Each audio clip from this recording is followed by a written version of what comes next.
I mean, like, one of the first things is just like, I mean, because I didn't even really know about Doubt It till 10 for 10. That was my introduction to Doubt It. Cool.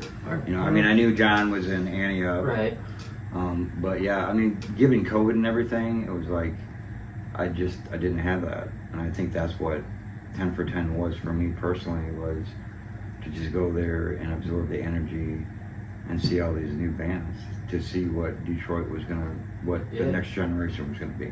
Yeah, that was like the most insane showcase you could. 10 for 10 was definitely that for the scene. You know, sure. and to go to it, and it's all local bands. Right. Exactly. There was no headliner. No. You know what They I mean? were pushing people away from the door. It was like Yeah. it was definitely a proud moment for everybody involved, and just like showed that like just the fucking what is happening? Like Yeah. no one thought that was, you know, it was like, hey, 10 bands, $10, you know, Yeah. a bunch of locals. Didn't think it was gonna Right. be packed out like that. Yeah, at all. You know, I believe it. But yeah. because I got back in August of 2019, and then like COVID hit.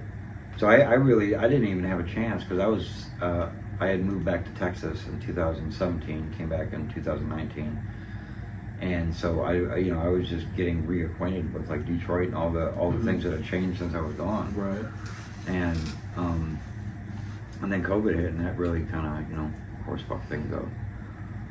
But you know, 10 for 10, to go to that show and, you know, to see a lot of familiar faces, but in different lineups. Right. Yeah. You know what I mean? Like last time I see, you know, Joshua was,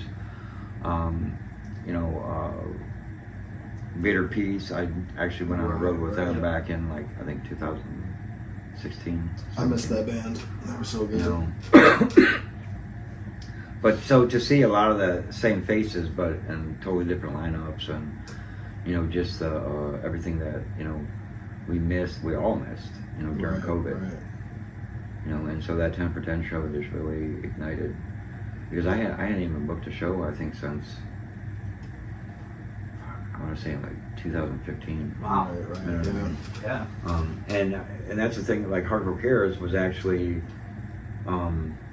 me and my friend Eric that lives in Baltimore. And at that time, how that started was, we both ran rescues, and we both specialized in bully breeds, and then we both found out that, you know, we both had similar upbringings and all that stuff, and, you know, and that's why I was going out to Baltimore like 3-4 times a year, you know, and so that's how we started Hardcore Cares. Initially, when it first started, a lot of it was about animal. You know? Okay.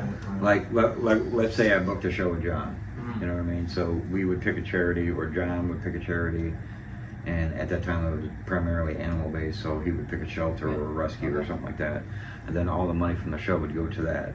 Because at that time, Hardcore Cares was umbrellaed under my 501c3 for Detroit Bully Corps. Okay. You know, Right. where now it's not. And I think I'm actually I want to actually put Hardcore Cares under an LLC now. Okay. Yeah. And then I want to have more of that resource, you know, going, you know, into the bands or into the scene collectively. It's awesome. And then maybe we'll pick a charity, and a portion of the proceeds Yeah. will go. Right. You know, Make a legitimate. Yeah. You know, where it's Nonprofit exactly. type of business. Yeah. Mhm. Well, I'm not doing nonprofit Okay. again. Okay. Because that is the most stressful thing in the world. Because nonprofits, it's like, you know, say John donates, you know, 10 bags of dog food. I have to find the market value and log that in. Right. I mean, everything. There's nothing You can't. free. Yeah, you can't Okay. miss Because a you're single getting, I mean, thing, you're getting tax breaks. You're getting all these Right. things that normal businesses don't. So, Right. yeah, the keeping the books on something like that It's is tough. I hear you. Okay. Yeah. Definitely So, something. But to actually have it, you know, LLC, you know, but that's my thing though, is I want more of that resource going maybe towards, you know, getting these young bands that don't have demos, help them get them a demo or get them some studio time or whatever, Yeah. you know, things like that. So, Yeah. All about that. but I mean, so that's what I want to do, is like, because I don't even know a lot about John's history. You know what I mean? I met John when he was in Antioch. That's how I knew John. Yep. You know, I you. met I you at met, 10 for 10, right? Yeah, that's it. That's like why- formally, yeah, like. Yeah. You know, Yep. so let's start with John. Just All right. you know, Where how did do I you come from? How did you no? Why? How did you get to Detroit? So I grew up in well, all over the place. I guess I got to start there. I was born in Germany. My dad was in the Air Force. He was a minister in the Air Force. And then we moved to California from there. Lived there until I was like 4. Then moved to Lansing, Michigan. He was out of the Air Force by that time. Became a pastor. Okay. And so he was a pastor at a church in Lansing. He started pastoring another church in Macomb. Moved to Macomb, lived, grew up in Macomb from like 3rd grade to after my freshman year of high school. My parents got divorced and my mom got remarried and moved to Louisiana. Okay. And after my freshman year of high school, me and my dad got into it and he shipped me down there pretty much. And so I lived down south, in the deep south. It was like culture shock, you know. But I lived down there and for about 5-ish years. Like I said, my dad was a pastor, so How was him that? too. But, I mean, it was fine, I guess. But you know, in that Bible Belt pastor's kid upbringing, I was very sheltered. You know, could only listen to Christian music and all of that. So it was all So you could Christian metal, and You could have listened to No Innocent Victim. I did. I have a No Innocent Victim hoodie at home. But yeah, so I was just in being in Louisiana, like middle of nowhere. I lived in Opelousas, Louisiana. 45 minutes to the school I went to, 45 minutes to the nearest mall, you know, that kind of life. And so it was also like during that time, you know, was when MySpace was coming around, Pure Volume, sites like that. So being like a city boy from Michigan going down there, like I wasn't, you know, my stepbrother would take me out fishing and hunting and stuff like that, but like I wasn't just getting up, going out of the house, like, let me do some country shit. You know what I mean? Like, Yeah, it was just. so I would just be sitting at home finding bands, listening to music. Pure Volume, I would go through every possible band and any subgenre I wanted, you know, and just, that's all I did. So and music was, you know, kind of my escape from just like this world I was ripped out of and placed in a completely unknown environment, you know. But anyway, back to being growing up religious and whatnot. I eventually, you know, I was destined in my parents' eyes to be a pastor, and so part of that time, you know, once I graduated high school, I was involved in the church and doing youth groups and whatnot.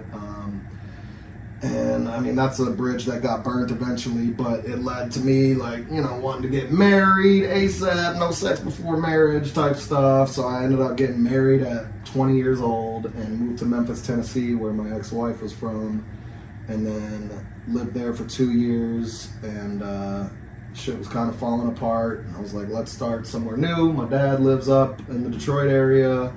I want to move back up there, you know. So I moved back up here, and she went off on a fuck rampage. And anyway, I was gonna see how tame you're gonna be about this. Right. I've heard this story 3,000 times, Yeah, but shit, I wanted to see it. That's the most tame we've Now, heard this story. I mean, did she come from a religious background? Yes. So it was kind of like that. Yeah. Now I'm not in my hometown anymore. Yep. And I don't have all these prying eyes watch me. And so and she blah! went off. Yup. I'm gonna make up for all that All lost that time. lost time. Yep. We've all It's seen like it. every thought that was in my head is now before. gonna come out. Yep. I can act on it, you know. Yeah. Seriously. And I do understand a lot of what you mean, because I went from, you know, living in Detroit. I grew up in Brightmoor. I lived in Brightmoor, Dearborn, Taylor, Southwest Detroit, all over that. and then, you know, going down and living in Texas, and it was a culture shock in the beginning. man. You I know, mean, where being up here, I thought Doritos were spicy, you know, and then I went down there to my first Yeah, crawfish everything. boil, and I got wrecked. Like everybody down there, they hunt, they fish, Yep. you know. Oh, yeah. But, you know, I came to love it. I came No, to, for sure. Me too. you know, it was a totally different. The thing I had to get used to was the mentality down there was, we trust you until you give us a reason not to. Mm-hmm. Where I always grew Right. up, and you earn everything. You're earning. You're not getting anything for free. Right. You know, so I do understand that to a certain degree. So. Mm-hmm. But yeah, so I moved back up here in 2012, and then been here ever since. You know, and I you know, started going to shows like, you know, ASAP really, but you know, obviously down there and So, like, throughout the South. Who did you meet back then? Because that's about the that's time what I I was got getting back. to, too. I So, got back the first time. I moved back in 2011. Right. Yeah. So right around the same time. So yeah, as soon as I moved here, I had some mutual friends and kind of just like got welcomed into this friend group. And Which ties us together, correct? yes. And that's, you know, the bridge right there. But it was my best friend now, Kevin.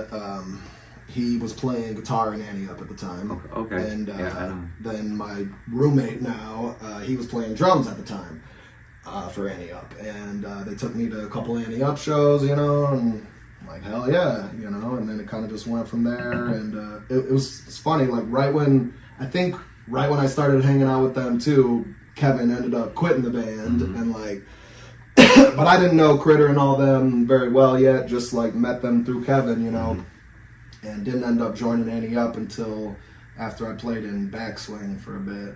They asked me to join when... How did I miss that? You were a bassist in Backswing? Yeah. Okay. My one roommate at the time wanted to start a hardcore band, and he was always a drummer, and he wanted to play guitar, and asked me to play bass, and then we kind of pieced it all together. Randy? Rabbit at the time. Hishu show, not the name or whatever. But, So what was it, did you? Because I remember Backswing. I seen that a few times, and then I know. Was it 2016 they played Motor City Fest? I think it was at the I played that City Club. Yep. I played that.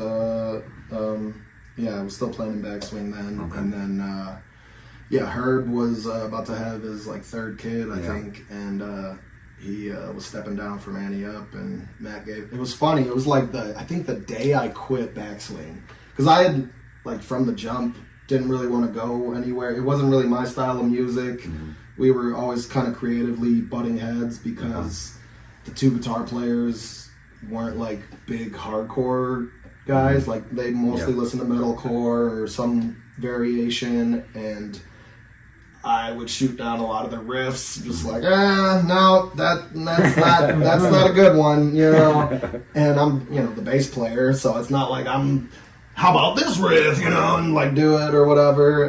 Can you play guitar though? Yeah, I can play guitar too. I mean, I do contribute a lot to writing and whatnot, but just in that vein, like the creativeness, they wanted to do other things, and I felt like I was always like in the way, and they wanted to tour and stuff, and at the time I was like full-time job, this and that, whatever, and I was like, and plus some of the people in the band, I didn't want to tour with them. So anyway, it was like the day I quit, like I told them, okay, you know, you guys got to find a new bass player. I can't, you know, do this anymore, because they were booking a tour, and I told them from the jump, as soon as you guys are touring, I'm out. I told them that.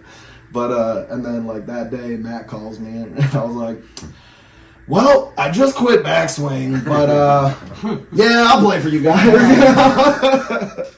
But yeah, that's how that happened, and then the rest is history. So that's like what? That was 2016, 2017 when I joined Annie Up. Yeah, because I remember that. I do remember that. But yeah, I don't know what else is my history, but yeah, I mean, I've been playing music. My first band was my freshman year in Michigan before I moved down, but it was just a basement jam sesh kind of thing. We would cover Green Day songs and stuff, but you know, that was my first experimentation trying to write music, you know. So damn near 2 decades of playing music. So yeah. But from Michigan to Louisiana to Tennessee and back. So what other kind of? Because I've noticed that a lot, and even me, like when I used to play guitar, a lot of the music that comes in is not the music that comes out. So like what are some of the types of music that you like? Because I think that's a misconception. Is a lot of people think that people in hardcore bands or punk bands, metal, that's all they listen to.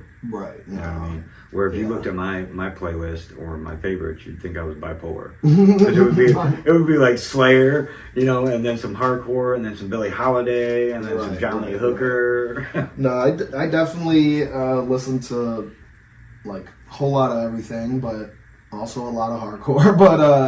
But like, I mean, in terms of favorite bands or something? Yeah, like that's even one of them is like top 5. Top 5 to me would be probably Title Fight, Terror, Comeback Kid, Shai Hulud, Crowbar. That's what I would say. But then there's a whole lot of like softer stuff that I like, but I wouldn't consider that like my favorites, you know what I mean? Because I feel like I got to be in the right mood. Yeah, but like exactly. those top Absolutely. 5 bands I can listen to at like any time, you know what I mean? Just like it's always at the top of my head. Like hop in the car. What do I want to hear? It's gonna be one of those 5, or something. Like to me, my top 5 bands are the bands I can hop in the car and just push play and not worry about. Yep. Yep. You know what I mean? And I I'm know not every listening to 2 track. songs and then finding something Like, else. yeah, You just yeah, put it on and go. Yep. But I mean, I'm definitely influenced musically, like in terms of what you were saying, like what you take in and what you put out. I find also like when I'm playing in certain bands or trying to get the creative juices of writing or whatnot, I definitely tend to like listen to a certain style or something and like pick up like, you know, different influences or ideas, you know. And a lot of times I feel like I'll hear like a part in you know, any hardcore band or whatever, this certain part or this type of part, and I'll like hold that idea and hear another part in another song, hold that idea and kind of, you know, maybe we can deep make our own little something, you know what I mean? So it definitely is what comes in isn't always coming out, but I do tend to focus my listening of what I'm listening to in music in terms of what I am trying to write too. I've always been that way. Like, oh man, I would love to play in a band like this. I end up just like listening to bands like that until I can make it happen or start writing it or something, you know. But yeah. So like, and when you're writing in that mood, does a lot of your music come from like a spiritual place, an emotional place, something that is going on in your life? Cause that's what people ask me about my photography. Like my photography is always in the moment. That's why there's hardly any consistency to it because it's always what's happening in that moment. Yeah. Rarely do I plan stuff out because to me that it just feels like it strips it down. Yeah, absolutely. Yeah. You know what I mean? I'm not gonna be in the moment. Yes, I'm gonna be like, yeah. oh, I gotta hit this mark. Right. Yeah. I would say that's pretty on point with it being in the moment with writing too. Yeah, 'cause, definitely does. yeah, I mean, there's times where like especially in terms of like lyrically, like I gotta get this like this idea or maybe circumstance that happened in my life, or I gotta find a way to voice this, and a channel it. What's the word I'm looking for? You know what I mean? Like get it out, get it out of you. To answer the question more, I feel like in a sense, we embody everything you said. It comes from a spiritual, all the things. I think our writing encompasses all that. Yeah. Because I can say personally when I'm writing lyrics, like sometimes it's just a little jot that I just said in my brain, like years ago. I just have it written down, and then it starts coming together, and I take that little piece, and I'm like, that's where it needs to go. Yeah. And that's from a spot from, I couldn't. I know exactly what you're talking about. You know what I'm saying? That's how I like to write. There's Because no. I'm a writer too, and like there's times where I'll take like 5 different things I've written and make one really good thing. Because it's art. That's how I like it. It's art. Yeah, Like, exactly. let's take that moment in time and put it here to make that art. That's how I visualize it. Almost like in a those sense. times where you're like Yeah. just in your car or something, and something pops in your head, and like I need to get that down. So yeah. because I know I'm gonna need that. But yeah, like there's points in lyrics in our where we came up with it in the spot, like just at practice, and then the other part of the song we just wrote, it's very just hodgepodge. It's like that's how my brain works. I'm not. Yeah. I'm ADD. I can't Yeah. focus, you know. But then when we do focus, when we like book studio time, we get in. It's like then Take all those little Take all hodgepodge those- ideas put it and right in, thoughts bam. and make it make from whatever sense. moment that was. So I can't say everything's from a certain spot, but I think it's like at all places with our writing. So like I wrote songs from a perspective of somebody else, or I wrote from my own perspective. I wrote from. That's what I like to do is take it all. Like, and I've just learned that from other like people that I've asked about writing music. I'm like, the biggest thing was I heard was just like write about other people. It's easier. Yeah. I was like, damn, because you have your perspective, you know, and it's like that's life for thousands, millions, you know. It's that we're trying to throw it out there, and it's dope, man. Right. But yeah, But in terms of musically, like how that writing process and creativity goes, it's hard. I would say it's definitely, like you said, in the moment type things, because you know how creativity goes. Sometimes you just don't have it. You know, Yeah. you just don't have it. And I remember feeling almost guilty, like during COVID. You had so much of this downtime, and I didn't write a thing. You know what I mean? I tried. I'd pick up my guitar and like try, or maybe during that time, me and Matt were trying to write some Annie Up stuff. But like we picked it up, we were jamming. It was just like nothing was sounding right. It was like, okay, you know, it was like we were trying to force it. You know what I mean? Almost And like we have all this downtime. We gotta do something about it. We gotta try and make use of yeah. it. And it's like, to me, like creativity just doesn't work like that. You know what I mean? You gotta just get hit with, you know, something, or you know what I mean? Like it's something that just either I gotta get this out. I gotta, you know, it just hits you out of nowhere, or you know. But a lot of times with our writing, like, so Chris has like his own little home studio thing. Okay. So he'll just like be chilling, and he's He's a always machine. pumping out stuff. he's a machine, bro. And it'll be like, hey guys, I got 5 new songs that I wrote, you know, and we're like, you just okay. got, like, I got a nice at least 3 album. yeah. at least 3 parts to a song and send it over and be like, well, this is what I got so far. It's already like, I shit, swear, you know, we we don't got- write over 3 minutes long, so we're like, Right. shit, all right, like, Right. well, this is a song, I guess. I think we like got- something we can, you know, we Yeah. I think we got like 15 bro, tracks we just literally chilling, just have like you know. 15 solid ideas But- and just like, But it's not. It's. I wouldn't even say that that's how we write though, because man, like, okay, full credit to Chris. He's, you know, riffing those things out all the time. But Right. like, it's something different when we all come together and like he'll, you know, he's like shows us the track or whatever. We all start learning it, and then we all add our own little elements, or like, hey, what about this part? This, you know, needs to descend down instead of that, or let's not repeat this, da da da da. And we kind of all just like add our own grooves to Yeah, it, and it has come together really well every time. and so we'll use far, Chris's so. skeletons from the Yeah. demos, and sometimes we've just gone off just jamming. Yeah, I think yeah, Misplaced was a jam song where we just were like, complete we improv, literally yeah. said, well, we got these songs, we need like a 2 Short, minute, fast short, one, fast yeah. song. Let's write it, and Yeah. we just wrote it at a practice real quick because Uh-huh. we had the goal, Yep. and we can do that too. Dude, I walk down into practices and I'll hear a new riff and they're just jamming off new shit. Yeah, didn't that happen last We week? had last practice, he wasn't even there. We Yeah. already got it, you know. So it's like the juices are always in the moment. I feel for us writing, Yeah. with the music. Yeah, we definitely Lyrically, have a, we're all like, it's all hodgepodge. Yeah. So it's, I guess, and extrapolating. even with that, like, I would say he definitely does the majority, but like, I help out with the lyrics. Yeah. There's sometimes we're all like, instead of this line, how about, you know, whatever. So like, I think we just got a good group that when we come together, the chemistry is right. And So what is the history on that? Like, how did you guys all find each other? Like, I don't even. Yeah. Oh, yeah. That's what I mean. Like, yeah, the history. from like 10 for 10 back, you're a mystery to me. I know. Yeah. Well, shoot, I know. Like, because you were a mystery to me, I was like, I've never seen this guy with a camera. I mean, I've been going to shows for like 10 years, but like different kinds. Like, I Yeah. wasn't like strictly hardcore. Like, I didn't get into like realistically, like truly feeling integrated and feeling a part of the scene like 2014. But I mean, like 2012, I was like, you know, I knew of, you know, going to shows. But yeah, I was also a pastor's kid growing up.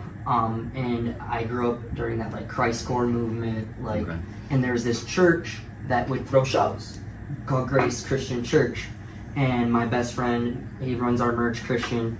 I met him through just church stuff, and like I went to a Christian school. I was like fully in the Christian, like, you know, just like. Was that a common denominator between you two, or just I mean, something, we can relate, or but just, A little bit, because realistically, I met Kevin McKissick at Cornerstone Christian Music Festival. and I was gonna get to that, yeah. And then when I moved back to Detroit, I called him up like, "Hey, bro, let's hang out." Da da da da. Moving back to the city, and then he introduced me to like all of his people, all of his friends, and that's how we met. Okay. So yeah, and so I would my buddy Christian and like was like, "Yo, come to this Battle of Bands," and it was I See Stars was playing, that type of shit, like the, you know, synth attack, just, you know, all that shit, like, you know what. And I don't, like, it's what got me, you know, no shame. Like, it's kind of like, get your ears perked up a little bit. And so, meanwhile, I'm perking up to that MySpace type of shit. I like pop punk music and rap, you know, and, like, just your simple, you know, just like a normie-ass kid, just played sports and, like, pop punk and rap. Lil Wayne's the GOAT, bro. Like, straight up, you know, so, I went to, Grace Church, and they had the Battle of Bands, and I also started playing drums for my church, and that was my musical band. Okay, so you played drums. Okay. And so I played in my church band when I was like 10. You know, so I've been playing drums 10, just like flowing. I was always like a flow drummer. I never, you know, could read music. I was just like, you know, let me just jam around and get some chops. That's the way I learned to play guitar. I took like one lesson. Yeah, so I always knew I wanted to be in a band and do things, and like, and then, so, you know, I was in high school then, and Kevin McKissick, his friend, he was like our bridge pretty much. He was in a band called Wild at Heart.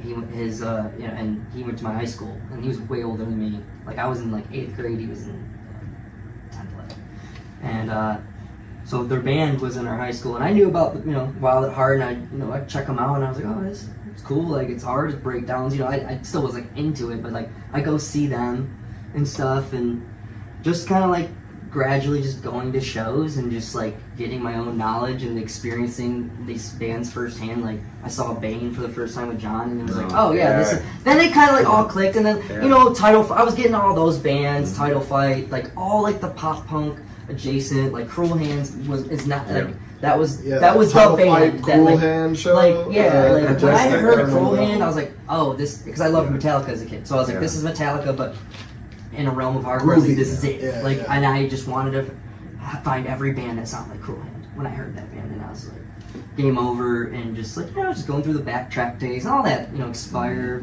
fucking hate, you know, hate to say it, but, you know, doing that, you know, that whole era, and then, yeah, so, and I started playing little just metalcore bands, just anything I can play, like whatever little friends were trying to get things going, I tried, but nothing substantial until like, honestly, where it was like we played in little bands here and there, but yeah. And when did Doubt like actually start? Like when did it become like a serious thing? So it was definitely what Chris like wrote that whole EP. When was the idea started? It was 2019. COVID. It was 2019. I want to say. So right when I got back. Okay. That's when we wanted to start it.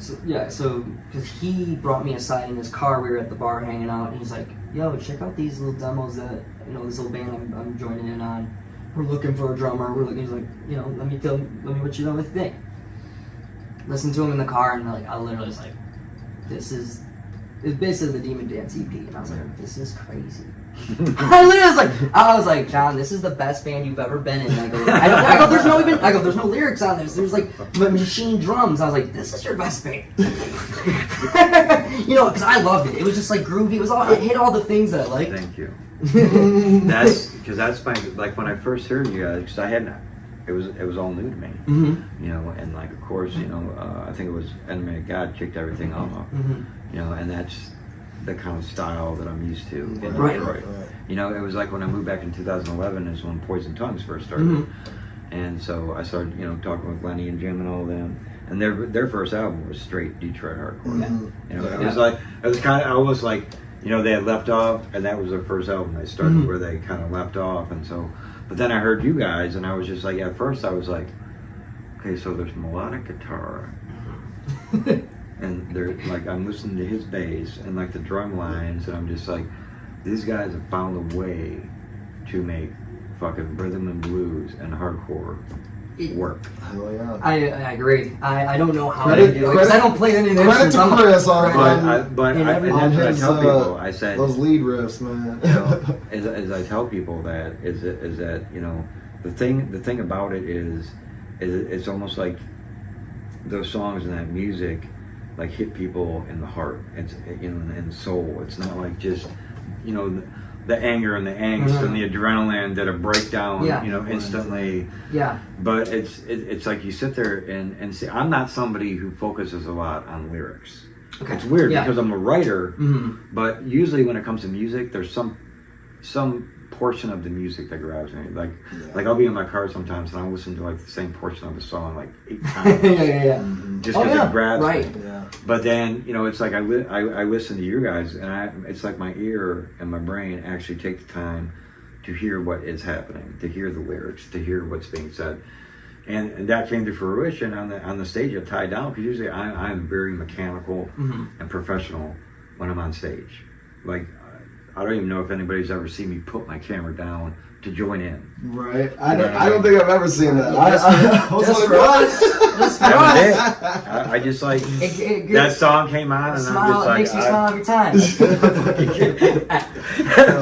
Man. even Chris was like, what? I love that. Yeah, I saw you pop I it in. I was like, I don't know. It just Tied happened. down. That's the whole thing. It Hell just yeah. happened. Hell yeah. It just I love happened. that. So that was to me was just I don't know. You guys stuck with me. That's what kind of Thanks. stuck with me Oh, yeah. from like 10 for 10, and seeing a lot of those bands. Bitter Truth was another one. I just Oh, yeah. I really Those are the boys. I really Those are like the them. boys. Them a lot, and and that's what I mean is that's what prompted me to get back into booking shows, being a part of, getting involved, and start to cultivate this next generation, because it's like how old are you? I'm 30. And you're what? 33. 33. So you guys are kind of in that next. It's like there's you guys, there's me, and then there's these young cats that are like yeah, 20, like 19, new- 20, For real, yeah. don't even barely Yep. have a demo, Yep. but cultivate them. Yep. Oh, Absolutely.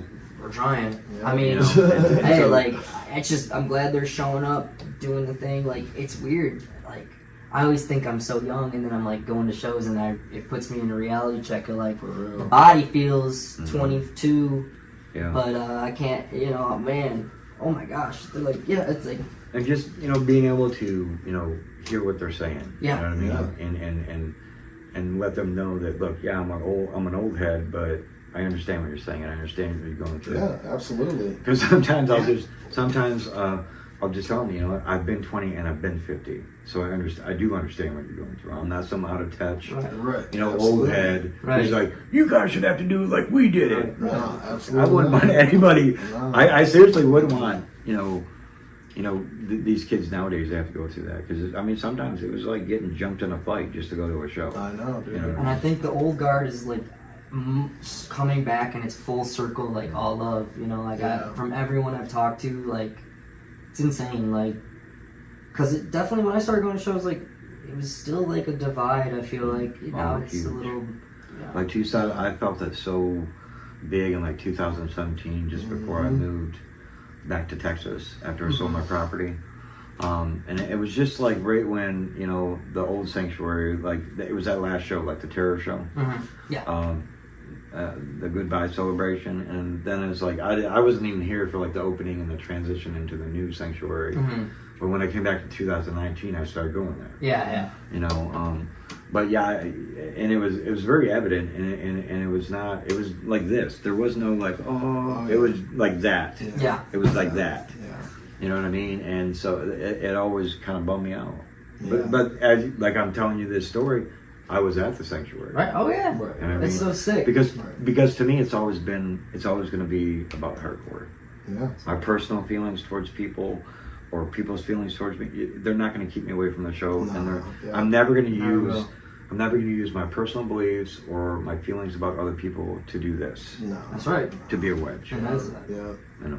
I mean, that's how I feel about. But like, I band and everything, yeah. definitely feel like, Doubt It, like we have done something cool in terms of, like, I'm not saying we're bridging any divide or nothing, but in terms of musically, like, you know, there's definitely a typical Detroit hardcore sound, you know, and that's, you know, solidified by Cold as Life, you know, being the hardest band ever, you know, and shit like that. But, you know, Detroit hardcore is, you know, known and supposed to be hard, you know what I mean? Yeah. And I think we purposefully was like, I want to be a fun band, you know what I mean? Yeah. Like, especially planning Annie up, you know, it's like, dude, we cannot play without a fight right now. It happens. It's like guaranteed to happen. was it? Bro, it just Oh happened. my god! When you guys played with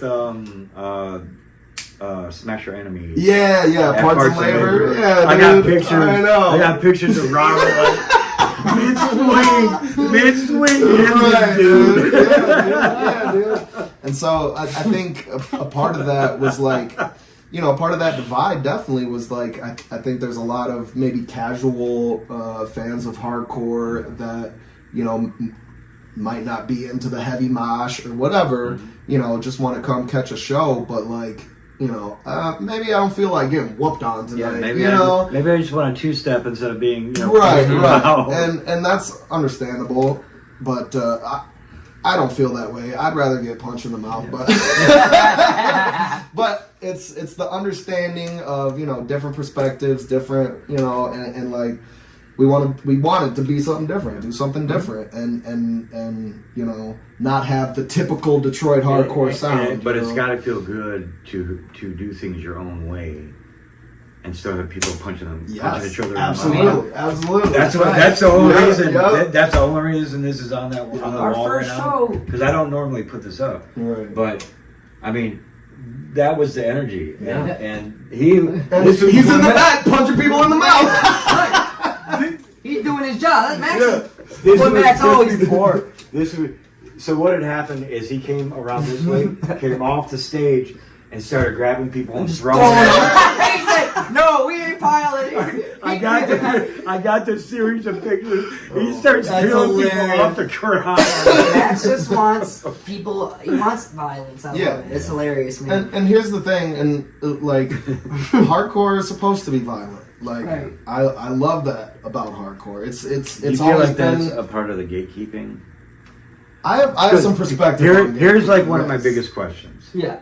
Is when does hardcore, and I'm asking this question in a very specific way, and I ask it the same way to everybody just to get their perspective. When does hardcore stop being hardcore? Like, where do you draw that line? It's hard to say. I mean, like, so at the end of the day, it's not just a subgenre of metal and punk. You know what I mean? It's a subculture. Mm-hmm. So when does it stop being hardcore? Is if the culture isn't there, Yeah. then it's not hardcore. Yeah. It's been my take since day one. Yeah. And the way I explain to people that are not in the hardcore scene is that the music is a byproduct of the culture. Absolutely. Yes. Yeah. The music, the sound, the diversity Yeah. is I look at it this way. Even if we just got in a car today and traveled all around Michigan. To me, I tell people, like, when I go to different places and listen to hardcore, it's like learning a different dialect of the same language. Yeah, absolutely. You know, every town, every state, Yeah, they have things that they're known for. Yeah, Right. So it's like you're learning different dialects of the same That's a good way to put language. it. Yeah. Yeah, that's Yeah. awesome. Yeah, absolutely.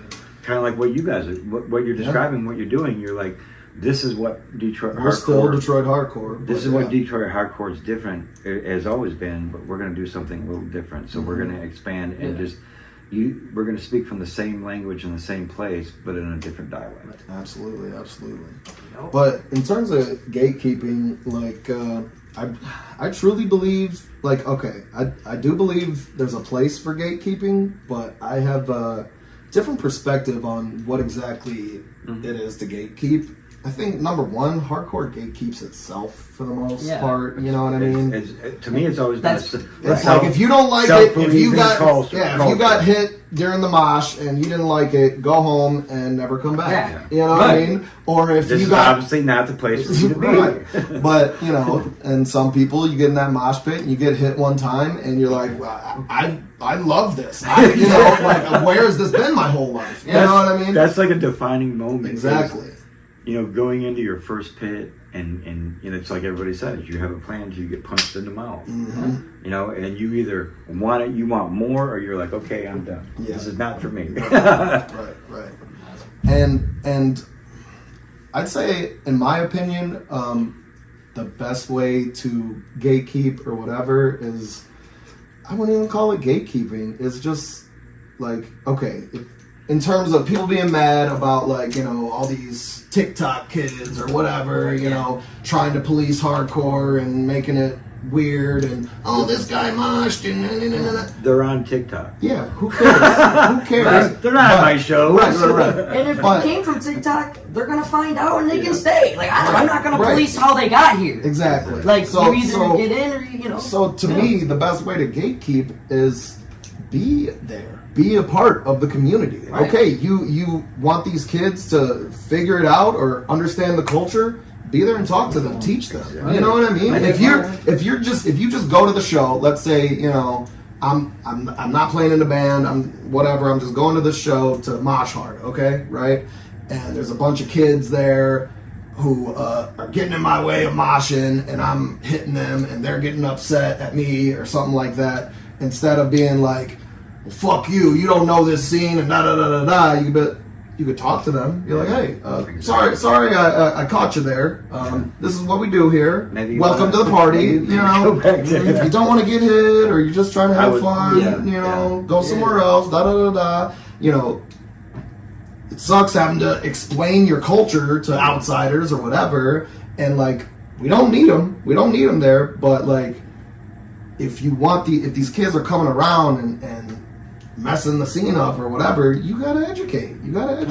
And I guess that's what I'm about. You know, he always jokes, "I love the kids." You know, I'm always trying to talk to the kids. I'm always trying to talk to the young kids and come back because why is the scene popping right now? Because we got all this youth, man. Right. It's crazy. All these kids are coming out, dude, and it's like and it's, I don't want to scare them away. Right. You know what I mean? and it's also, you know, and I think this comes from, you know, being, you know, at the age I'm at, and you know, having, you know, I've never had any biological kids, but I've raised, like, you know, 3 girls.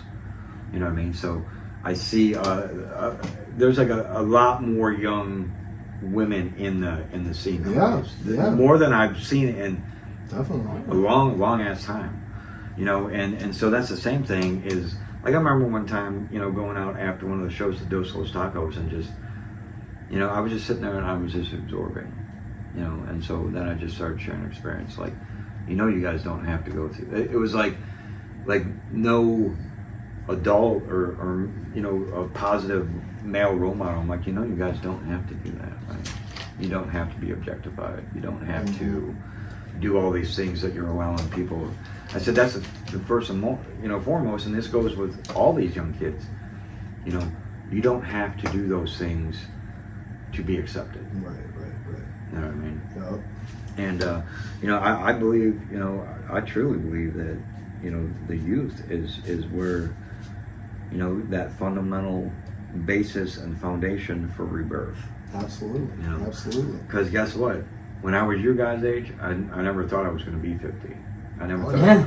Well, number one, I never thought I was going to make it to 50. I didn't think I'd make it to 30. And so so I feel now, that. now I'm 50, and I'm like, you know, I'm having to take ibuprofen from before the show, and Yeah. and I'm not even in the pit. You know what I mean? So yeah, to me, it's so vitally important. Yeah, man. Definitely. Like you're saying, and I feel like that gatekeeping thing.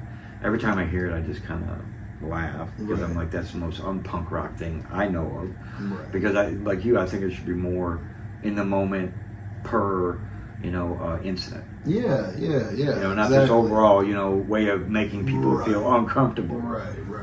You know what I mean? So. But I think, like I was saying too, just the fact that you're there, you're Right. 50, you know, at the show. It's my life. You're That's that you know, testament showing to- those kids like, Right. yo, this is for everyone, Right. forever. Ever. You know what I Right. mean? Like, yeah, I'm Don't here go. and you, so are you. That You know, is- and we don't- exist in this same space. Don't let people tell you, you know, you have to grow out of it. You have Right. to grow Hell up. no. It's like, Hell no. motherfucker, I pay my bills. Right. You know, I don't Right. hurt nobody. Absolutely. And I think that's the difference between it being, you know, you being in the culture and you being in the scene. yeah, right. You know what I mean? Right. Where some people, no disrespect to anybody, you know, it's not for everybody. And maybe, and it hit me really hard when I watched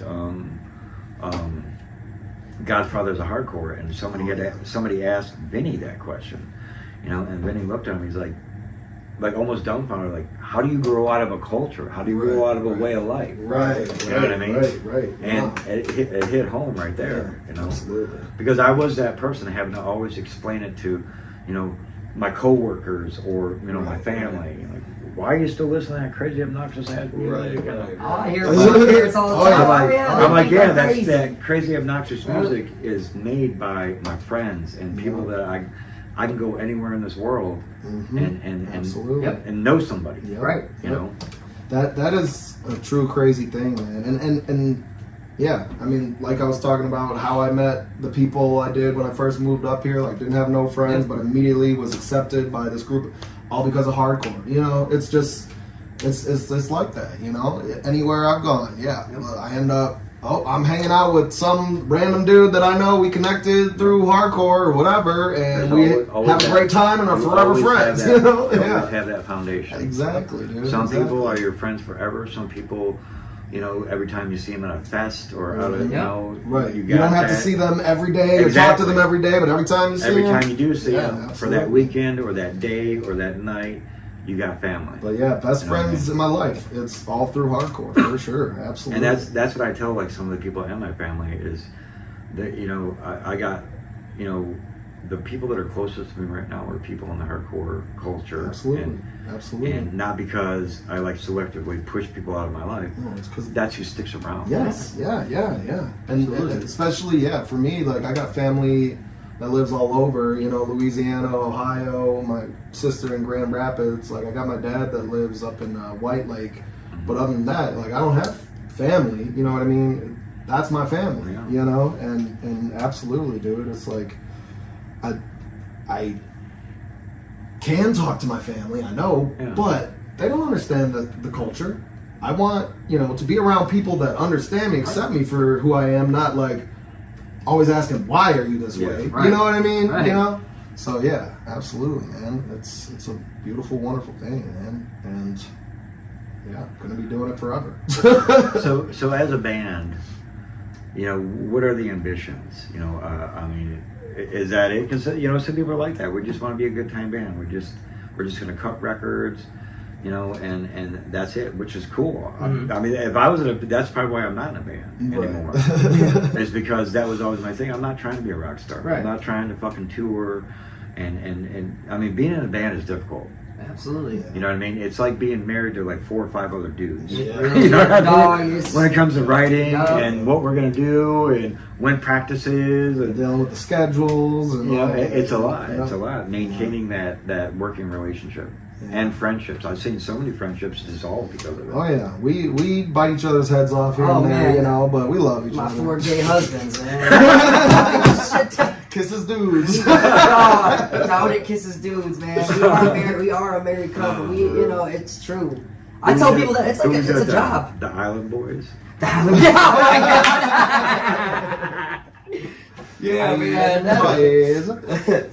But yeah, That's another thing I'm really happy to see is just, you know, because it's never bothered me, and maybe it was the way I grew up, you know, being homeless and because how I explain to people, you know, when people get caught up on race, religion, sexual identity, all that stuff, Mhm.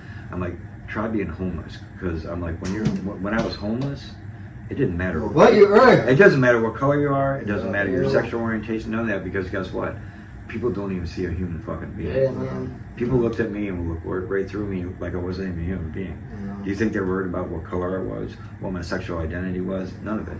So it's like, you know, I believe that we all start as humans, and then we cultivate into our complexities, whatever those may be. Yeah, for sure. You know what I mean? Absolutely. And then, like you guys, both, pastors' sons, evolved into who you are today. Exactly. You know what I And mean? we were definitely taught, Yeah. some things that I definitely don't agree with, and whatever. Yeah, but yeah, we. And that's the thing, especially some of the, things I tell myself, things I tell people my age, and things I kind of share with the young dudes is, we don't have to agree. We don't have to sit down and have dinner with each other. And I don't have to understand everything about you and why you do it. You don't have to understand everything I do and the way I do it. But we do have this thing called hardcore. And that's collectively we can come together and we can all contribute to it. Yeah, That's right. I think that's what happens a lot of times is people are just, especially the old guys looking at the younger guys, I'm like, look, dude, you are now saying the same exact thing that they said to us when we were their age. Right. Definitely. Because back in my day, it was like, it went from, like, right when I seriously got into punk and hardcore, everybody was pogoing, then you had your circle pits, and then we were like, we just want something a little bit more, and we started punching each other. And like the start of crowd killing and all that stuff, and it definitely weeded out the herd because people were like, I don't want to get punched in the face. Well, then you probably want to go to that end of the bar because we were throwing chairs, beer bottles, and it was nuts. So.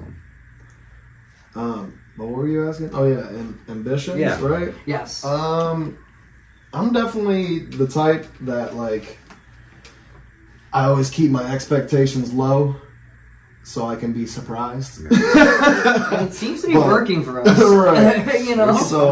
So it definitely started as it keeps the pressure down. Yeah, it definitely started as, let's just rock and roll, let's jam and see where it goes, and it's going well. The reality is, I think that kind of mentality just fits the whole punk rock, hardcore culture. Right.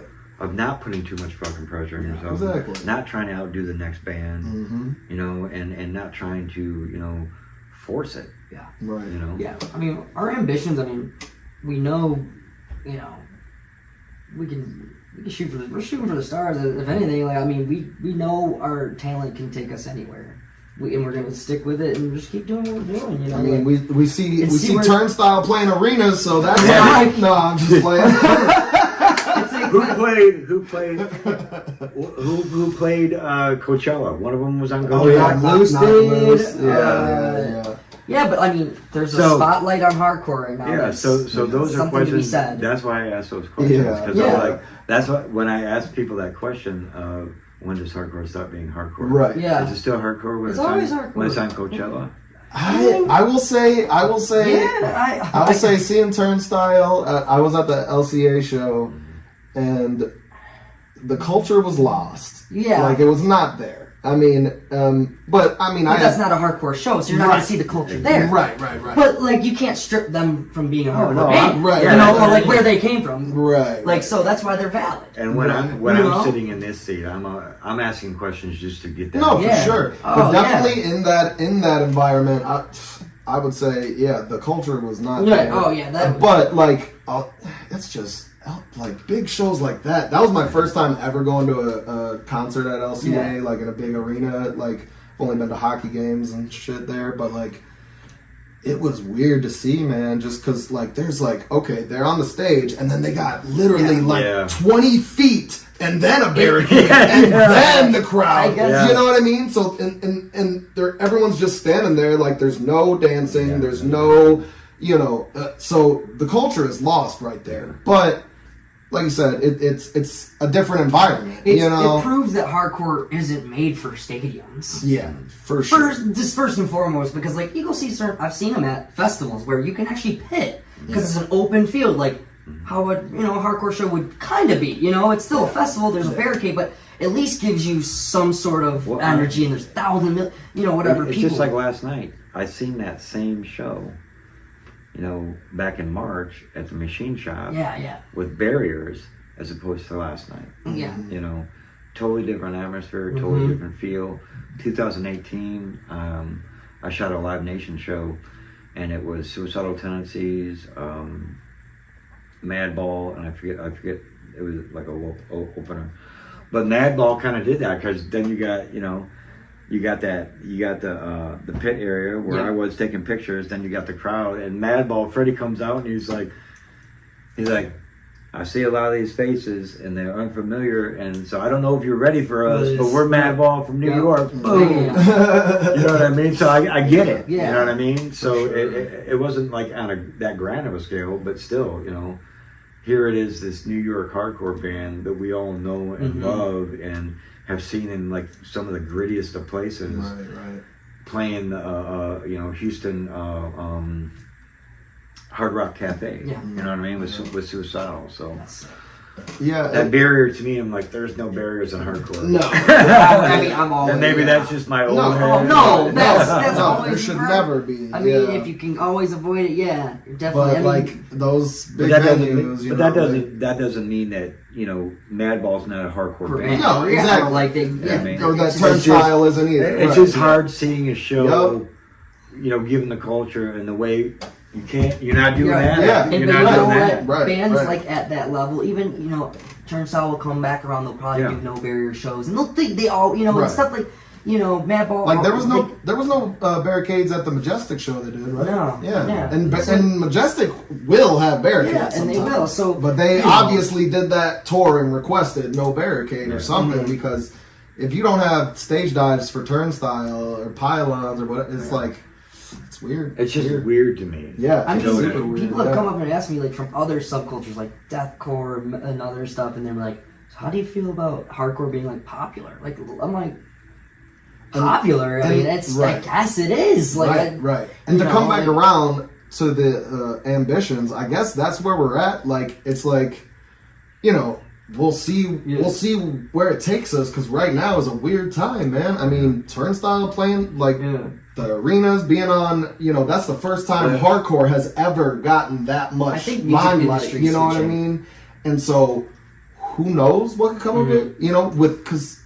Seeing that is bringing so many more young people to come out, absolutely. And like that's even more of an audience to play to. And like how would you guys consume feel the music if and you all started that? hearing like hardcore on like mainstream radio? I mean, I don't know if that'll ever. Well, Turnstile does play on the radio, does, and Knock Loose does, and like. But I don't listen to the radio, so I wouldn't know. Like I don't know about it. Like, my phone. Right. I'm not gonna knock it. I think it's great that all this positive light is being shed on hardcore, and I seriously think the music industry is starting to switch. Like, we're starting to see those 16-year-old, these kids, 16 through like 19, 20. Their parents were listening to Pantera and like harder shit than like our parents were. Like my parents were, yeah. So they were already kind of like born with it, where we had to discover it. Right. So I think this is the new, and now these music industry people are like knowing that these kids want progression. They want, so they're gonna start looking. Yes. Yeah.